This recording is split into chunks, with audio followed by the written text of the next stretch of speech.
ये आकाशवाणी है। अब आप विशाल शर्मा से समाचार सुनिए।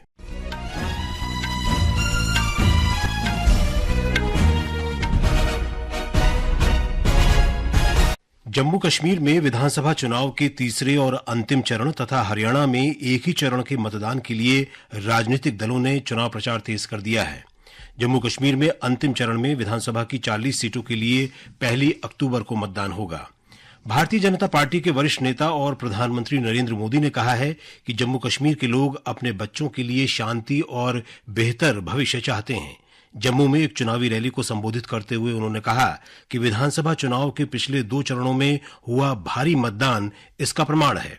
श्री मोदी ने कहा कि कांग्रेस देश के लिए अपने जीवन का बलिदान देने वालों का कभी सम्मान नहीं कर सकती। ये वही कांग्रेस है जिसने 1 रैंक 1 पेंशन के लिए हमारी सेनाओं के जवानों को 4 दशकों तक इंतजार कराया।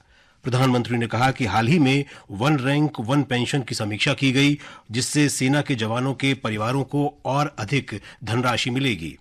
प्रधानमंत्री ने स्मरण कराया कि वर्ष 2016 में आज ही के दिन भारत ने पाकिस्तान के विरुद्ध सर्जिकल स्ट्राइक की थी। कांग्रेस नेता प्रियंका गांधी भी आज केंद्र शासित प्रदेश में रैलियों को संबोधित करेंगी।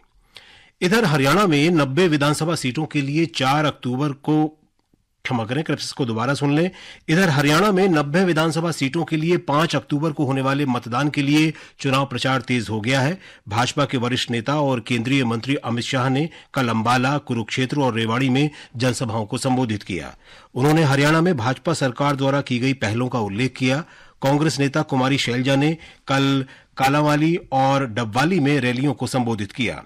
आम आदमी पार्टी और अन्य क्षेत्रीय दलों के नेता भी अपने अपने उम्मीदवारों के पक्ष में प्रचार कर रहे हैं। दोनों राज्यों में मतगणना 8 अक्टूबर को होगी। राष्ट्रपति द्रौपदी मुर्मू ने कहा है कि सच में बड़ी ताकत है, इससे कानूनी बिरादरी सशक्त बनती है। राष्ट्रपति आज हैदराबाद में नालसर विश्वविद्यालय के 21वें दीक्षांत समारोह को संबोधित कर रही थीं। उन्होंने समाज के सबसे निचले पायदान पर जी रहे वंचित वर्गों को सामाजिक न्याय दिलाने के लिए काम करने की आवश्यकता पर बल दिया। राष्ट्रपति ने उत्कृष्ट प्रदर्शन करने वाली छात्राओं की सराहना की और उनसे महिला सशक्तिकरण के लिए काम करने का आह्वान किया।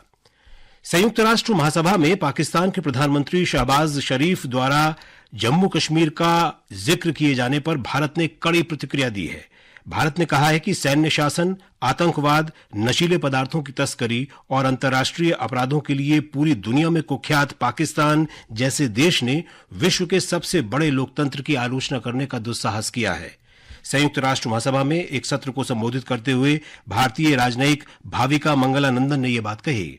उन्होंने कहा कि पाकिस्तान ने भारत के अविभाज्य और अभिन्न अंग जम्मू कश्मीर में चुनावों को बाधित करने के लिए लगातार आतंकवाद का इस्तेमाल किया है। संयुक्त राष्ट्र महासभा के 79वें सत्र में आम चर्चा के दौरान शहबाज शरीफ द्वारा जम्मू कश्मीर का मुद्दा उठाए जाने पर भारत ने जवाब दिए जाने के अपने अधिकार का इस्तेमाल करते हुए ये बातें कहीं। बिम्स्टेक नेताओं की आगामी शिखर बैठक की तैयारी के सिलसिले में न्यूयॉर्क में आज विदेश मंत्री डॉक्टर सुब्रमण्यम जयशंकर ने बिम्स्टेक देशों के विदेश मंत्रियों की अनौपचारिक बैठक की अध्यक्षता की। डॉक्टर एस जयशंकर आज न्यूयॉर्क में संयुक्त राष्ट्र महासभा के 79वें सत्र को संबोधित करेंगे, जिसका विषय है कोई पीछे न रह जाए, वर्तमान और भविष्य की पीढ़ियों के लिए शांति, सतत विकास और मानवीय गरिमा के उन्नयन के लिए मिलकर काम करना। विदेश मंत्री संयुक्त राष्ट्र महासभा के इस सत्र में भारतीय प्रतिनिधिमंडल का नेतृत्व कर रहे हैं। हरियाणा के सोनीपत में आज एक अवैध पटाखा फैक्ट्री में भीषण आग लगने से 3 लोगों की मौत हो गई। हमारे संवाददाता ने बताया है कि फैक्ट्री में जोरदार विस्फोट की आवाज सुनी गई। आसपास के मकानों की दीवारों में इससे दरारें पड़ गईं। पश्चिम बंगाल के पहाड़ी इलाकों और डुआर्स क्षेत्र में तेज बारिश के कारण उत्तरी बंगाल की नदियों का जलस्तर बढ़ गया है। मौसम विभाग ने रेड अलर्ट जारी किया है। भारत और बांग्लादेश के बीच कानपुर में खेले जा रहे दूसरे और अंतिम टेस्ट मैच में आज दूसरे दिन का खेल वर्षा के कारण रद्द कर दिया गया। कल मैच के पहले दिन बांग्लादेश ने 3 विकेट पर 107 रन बनाए थे, लेकिन इसके बाद खराब मौसम के कारण मैच आगे नहीं शुरू हो सका। भारत वर्तमान श्रृंखला में 1-0 से आगे है। इसके साथ ही ये समाचार बुलेटिन समाप्त हुआ।